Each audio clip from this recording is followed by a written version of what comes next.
Hello everyone, and welcome to the History of Byzantium, episode 153, Basil II. You may have noticed that the last few episodes have been named after the men who tried to take control of Byzantium away from Basil II. I've deliberately not introduced the emperor until today, when he finally stands alone as master of Romania. Basil II was born in 958, the son of Romanus II, son of Constantine VII, son of Leo VI, son of Basil I. He was the eldest of 3 children, and at the age of 5, his father unexpectedly died.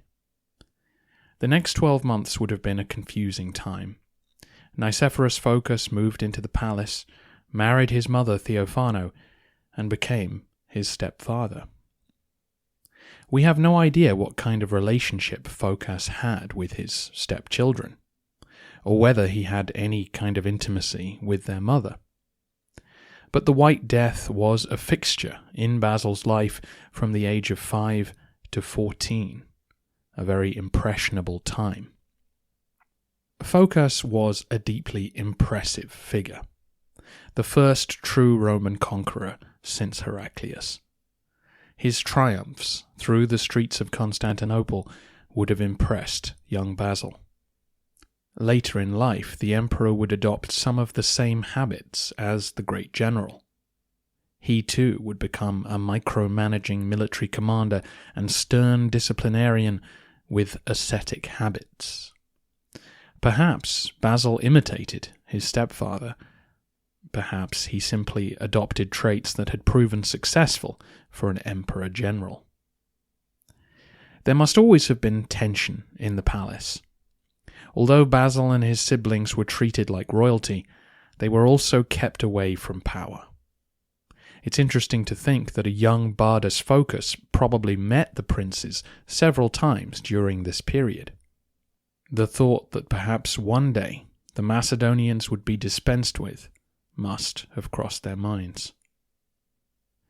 Helping to keep this thought at bay was their great-uncle Lekapinos. He would have acted very much like their grandfather and presumably tried to assure them that this was still the Macedonian family business, even if we currently have a magnate CEO. The murder of Phocas by Zimisces was an alarming development. Basil must have been distressed to wake up to news that soldiers had so easily crept into his home and slaughtered Nicephorus. As long as Phocas was married to Theophano, it would be problematic for him to disinherit his own children. But once Zimisces removed her from the palace, the children must have felt even more insecure. Having said that, Lekapinos was now more powerful than ever, and Zimisces was keen to emphasize that he ruled with Basil. Unlike the grim Nicephorus, John was personable and easygoing. He threw many a party, which Basil presumably enjoyed. It's possible that the two actually got on better than the frightened child had done with Phocas. Still, the question lingered, though, as the 970s wore on. What would happen when Basil came of age? It's easy to see why men fingered Lekapinos for Zimisces' sudden demise. After all, it did neatly answer the question, leaving the 18-year-old Basil to be hailed as senior emperor. Basil spent the first period of civil war following his great-uncle around and doing as he was told. But as the intervening years stretched on, tension grew between master and apprentice. Removing Lekapinos from power was not as simple as just giving the order.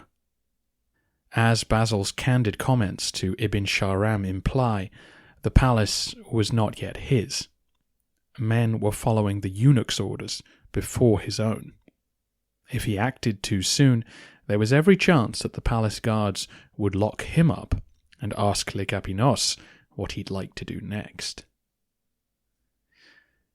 The civil wars brought to Basil's door the fears he'd lived with his whole life. The magnates really did want the empire for themselves. If Scleros's first rebellion had succeeded in just a couple of months, then it's possible that Basil would have survived. He might have shared the fate of his brother Constantine and lived a life of irrelevant luxury. But once those wars turned into battles and bitter sieges, Basil was surely marked for death. It's hard to imagine he would have made it through a regime change. So with his life on the line, he was forced to become tough and proactive. He exiled his great-uncle, married off his sister, impaled, hung, and humiliated his enemies, and possibly even poisoned Phocas. What emerged from the civil wars was no creature of palace comfort, but a ruthless and pragmatic leader. When the wars were finally over, Basil was a hardened 32-year-old. His life so far had been a series of harsh lessons, and he would work for the rest of his days to ensure that no one would school him again. Despite being hailed as senior emperor in 976, Basil had discovered that the loyalty of the bureaucracy was to his great-uncle, and the loyalty of the armies was to their local magnate general. These twin realizations guided much of his decision-making over the next 36 years. As you probably know, Basil will dedicate the rest of his life to campaigning. The army had become a dangerous weapon, as capable of overthrowing the emperor as it was of hammering his enemies. Basil's solution was simple: only he would lead them on campaign. His governors in Antioch and Thessalonica would have a few thousand troops to guard the frontier, but when a full field army was needed, it would always be the emperor leading them out. And Basil would keep them active throughout his reign. Some historians suggest that he did this in order to keep their energies always focused on the frontiers, never allowing them to sit home for years at a time hatching schemes. Having said that, it may also be the case that after his experiences with Aleppo, the Bulgarians, and David of Tau, it had become clear to Basil that the Romans needed to make their presence regularly felt if their neighbours were to fall into line. On the domestic front, Basil worked hard to make himself the centre of imperial administration. He was frustrated to discover that Lekapinos' reach extended to every corner of the empire, and even beyond death. The eunuch had been in power for over 40 years. He knew everyone in Romania, and the palace was filled with his cronies. His rulings, deals, and appointments lived on beyond him.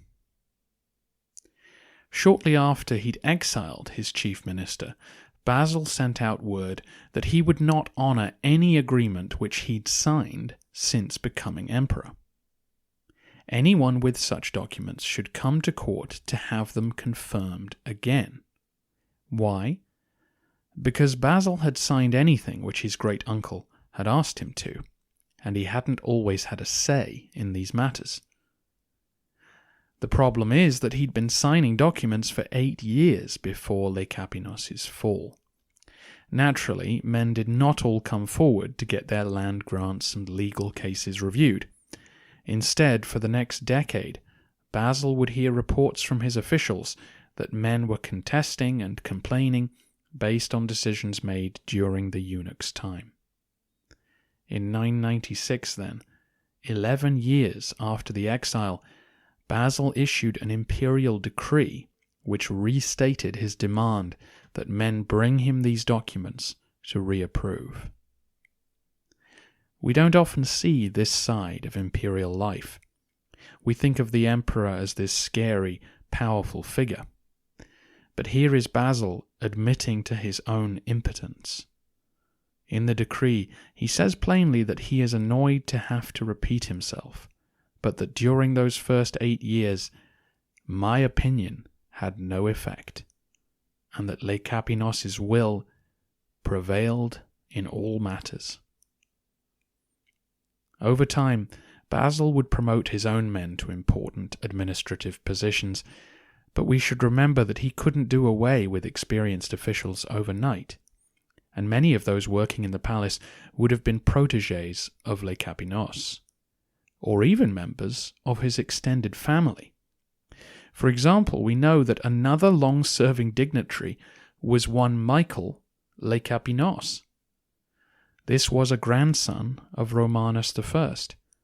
He was too young to pose a threat to Constantine VII when he took power, so he was made a cleric and eventually rose to a high rank. The point being that there were lots of people in positions of influence that Basil just couldn't replace or remove.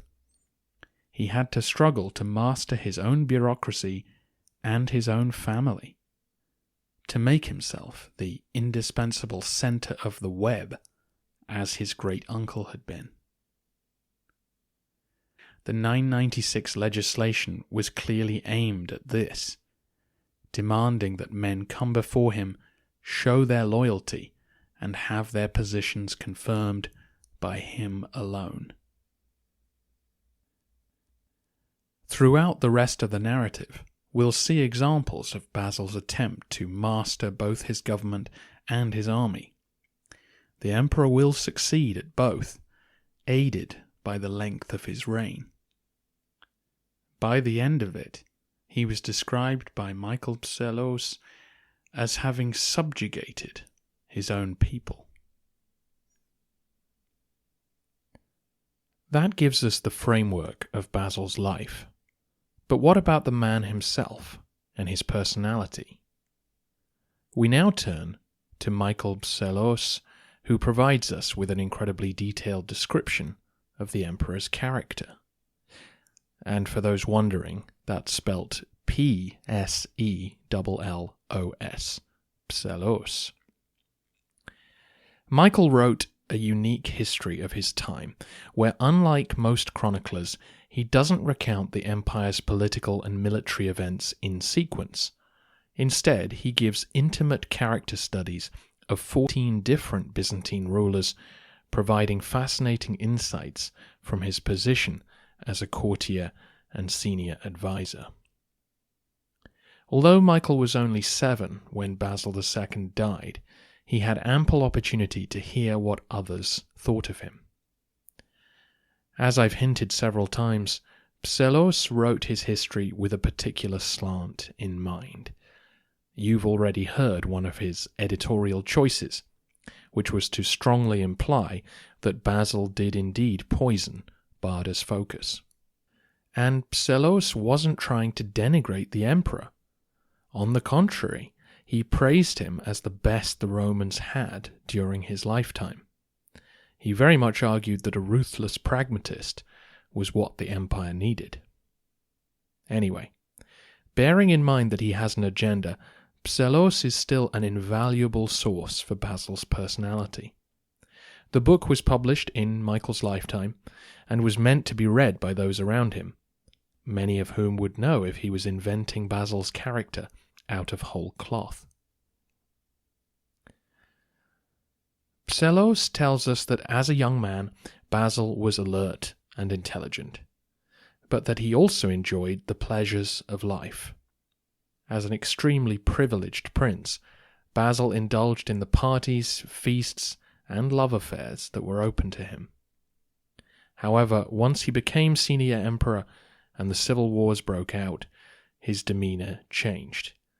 He abandoned the sensuous life and became determined and serious. Nothing so far that sounds too unlikely. Psellos elaborates that men described the adult Basil as austere, abrupt, irascible, and stubborn. After he'd defeated Phocas and Scleros, he had trouble trusting people. The barriers went up, and he began to become less accessible, behaving in a haughty and secretive manner. Particularly on campaign, his temper could be frightening, and any insubordination would bring an irate response. This seems especially plausible in the wake of the civil wars, when the army made it clear that their primary loyalty was to their local commander. However, Psellos concedes that Basil could be far more pleasant when at home and in times of peace. He was known for seeking justice, looking for the true cause of trouble rather than shooting the messenger. He would put his faith in men he'd known for a long time, although once you'd disappointed him, he would not quickly forget. This rounded picture of Basil is confirmed in an interesting way in Psellos' text. The focus of his description of the emperor is on the hardened man of the army that Basil will become. He describes the Vasilevs as a man of steel, that he would stay on campaign for years rather than come home at the end of summer, that he would train his body to deal with the heat and the cold through ascetic discipline, that he would micromanage the battlefield and punish men who broke ranks, even if their charge led to victory. His personal habits also fit into this Nicephorian mold. He took his spiritual advisor on campaign. He removed all frippery from his person. He would wear no special collars, rings, diadems, or fancy colours. He would often receive officials in a simple purple cloak with a couple of jewels to denote his status. He refused to use fancy rhetoric, preferring the plain speech of the common man. There's no reason to believe this description isn't true, but it starts to build a picture of Basil as the ascetic autocratic general, very much like Nicephorus Phocas, that his propaganda intended him to be. Naturally, Basil's determination to take charge of his army and administration led to official documents reflecting this impression of him, that he was a powerful and serious commander of men. Psellos consulted the imperial archives, and they may have influenced this impression, as would the memories of Psellos' friends. They, like him, would have been young men when Basil was in his 50s and 60s. No wonder to them he seemed distant, moody, and demanding. They didn't know him personally, but as Psellos' career continued, he met men who had seen Basil's softer side. 30 years after the emperor's death, our historian was serving the emperor Isaac Komnenos. On one occasion, he reveals that Isaac kept him and his entourage up into the late hours of the night, telling them stories of Basil and his witty sayings. Yes, the emperor was clearly known for being funny. This is where Psellos' text is so valuable. Given that Basil spent his life on campaign and never married, it would be easy to imagine that he was just like the White Death of the Saracens, grimly determined, religious, and humorless. But we know that Basil, as a Macedonian prince, would have had a first-rate palace education, and that his grandfather and great-grandfather were both renowned writers and speakers. Could Basil really have escaped this heritage to become a taciturn border warrior? Psellos reveals that this wasn't exactly the case. He records some of Basil's legendary comments. One is when he meets Barda Skleros to accept the general's surrender. The aging Skleros actually had to be helped to the emperor's tent by some guards. Basil was said to have exclaimed, "So this is the man I feared, a suppliant dotard unable to walk by himself?" On another occasion, his troops complained to the emperor that his pre-battle inspection was taking far too long. Basil listened patiently before smilingly saying, "If I wasn't so thorough, your battles would go on forever." This image of Basil joking around with his soldiers gives us a far fuller picture than we might otherwise have. Psellos also describes the emperor laughing at other people's jokes, saying he had a loud chuckle which made his whole body shake. Basil was apparently very ordinary looking. He had blue eyes and was slightly shorter than average. It was only when he was on horseback, as he was a fine rider, that he assumed truly imperial stature. Basil was, of course, a religious man, and that probably did influence his ascetic tastes. The question of whether this explains his decision not to marry remains an open one. There was some suggestion that Nicephorus Phocas took a vow of celibacy after the death of his wife and son. Perhaps Basil did the same.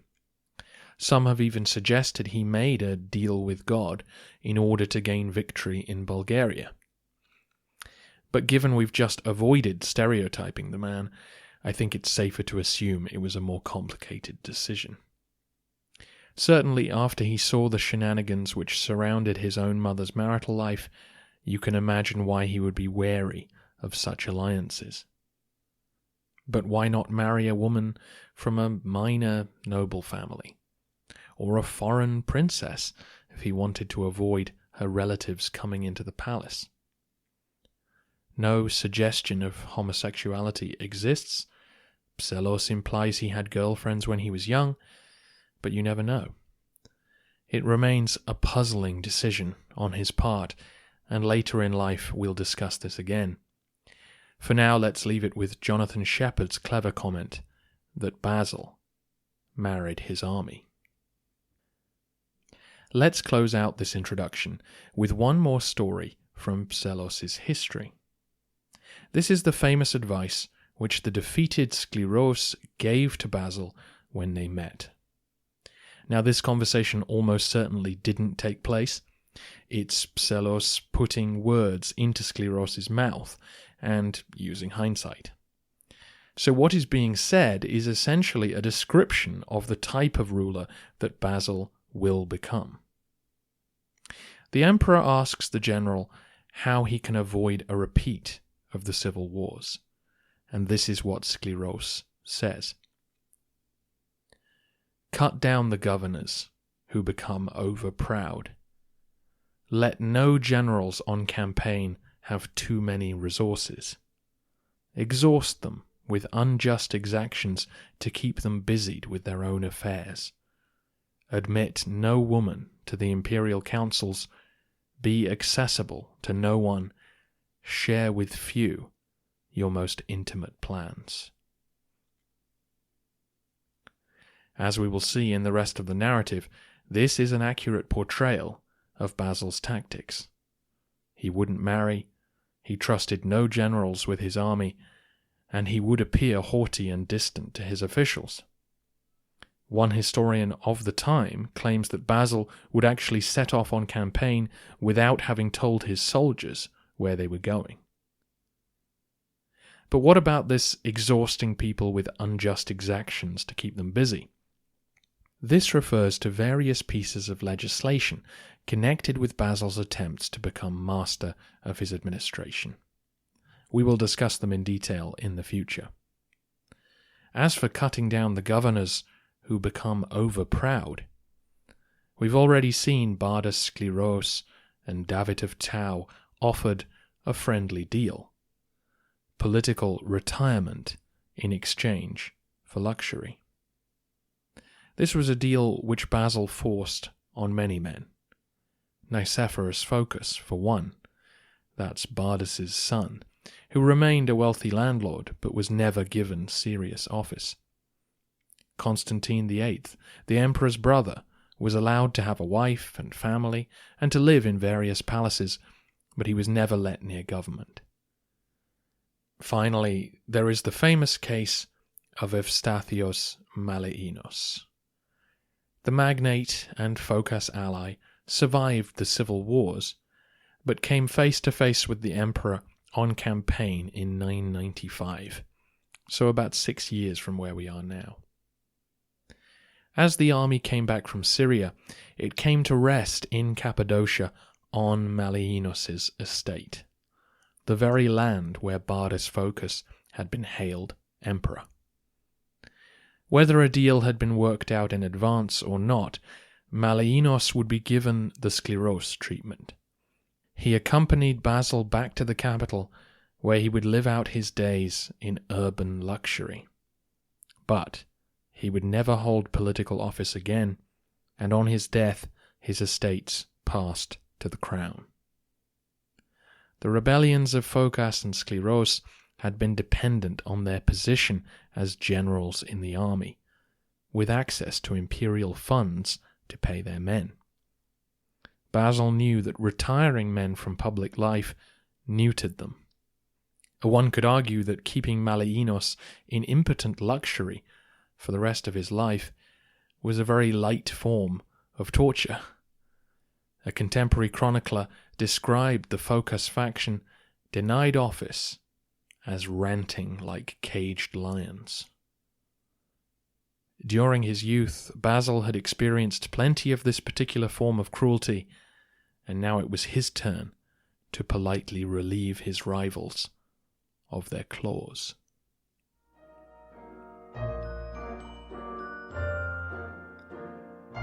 Next time, we head out to the Balkans to learn more about Samuel and the refounded Bulgarian state.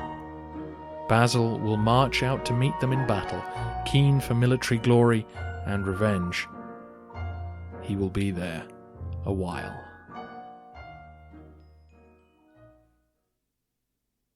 Thanks to you, the history of Byzantium, the city that lives in our minds, has made it past 150 installments.